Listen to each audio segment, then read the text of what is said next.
Hungary, protests erupted in January. At one, EU flags were waved high. At another, EU flags were burned. The media reports that a battle is brewing between Budapest and Brussels.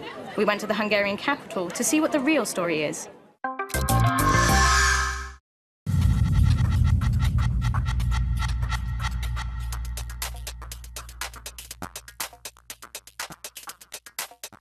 (1,300 kilometers away from Brussels, in Budapest the temperature was -5, but the political temperature towards the EU varied. Valahol remélem, hogy ez egy biztosítékot jelent a demokratikus értékek megőrzésére Magyarországon, bár mostanában úgy tűnik, hogy nem sok mindent tudnak tenni az ellen, hogyha ezt mégis valaki le akarná bontani.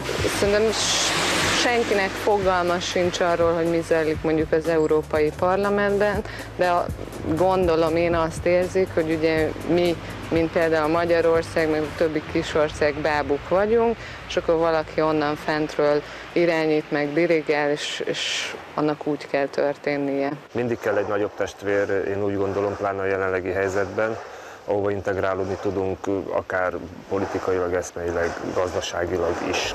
The media have been very active in Brussels following heated exchanges about the situation in Hungary since it held the EU presidency last year. When you say, before we were dictated to by Moscow and now it's Brussels, you actually mean it. You've proved to be the secret weapon of the Eurosceptic movement. Pourquoi l'Europe est mal reçue dans leur pays?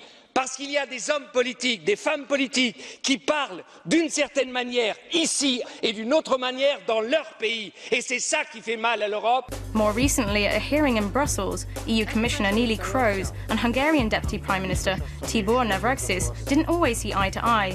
Editor of centre-right blog Mandiner thinks the situation is being exaggerated. There were many funny things, and all the posters, the situation in Hungary next to the Mafias of Europe and such things. Like many EU countries, the Hungarian media is divided on left-right lines. A new media law was approved by the two-thirds majority Fidesz government. Some argue it has tipped the balance in favour of the ruling party, which means reporting on Brussels could become distorted. There is no public discourse, and one can see that, unfortunately, that might have been the goal of the government. So in that system, the whole system is messed up, and I'm not using the F word, but I could use it. January 13th was the first day journalists from Index could enter the parliament after being banned. It was also the day when the Hunger March reached the capital. Certain journalists were amongst the protesters. It's still a threat for most journalists, promoting self-censorship, so it's better not to say something which is unfavorable of the government, because you will pay the consequences, you can lose your job, and you can maybe be in a position that you will never find a job until this government is in place. Most admit the media laws are not perfect. However, at the offices of right-wing paper Magyar Hírlap, one of the most notorious journalists, wasn't surprised I'd spoken with the former MTV editor.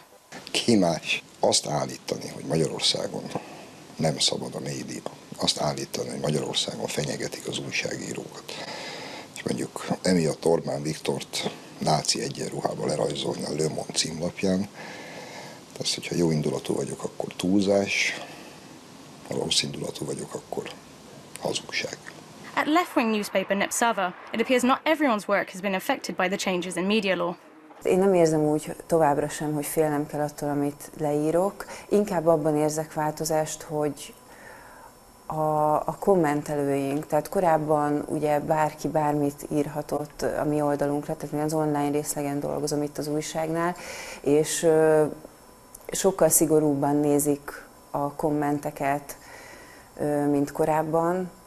Illetve abban látok változást, hogy nyilvánvalóan például a közmédia eltolódott a kormánypárt irányába, tehát sokkal kiegyensúlyozatlanabb a tájékoztatás a közmédia részéről. With a population of 10 million, market forces aren't strong enough to ensure the diversity of media ownership. The post-communist country has always struggled against state intervention in the media.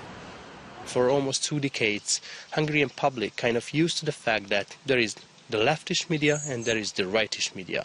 And the leftist part is only writing good things about leftist political parties, and the rightish part writes only good things about the rightish political parties. This must be changed.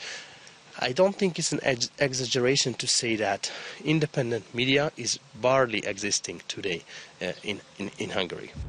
Whilst in Budapest, from left to right, Orwellian references littered people's speech. But one thing Orwell may not have been proud of is the legacy of Big Brother. Nem ugyanazt a szart nézzük mi.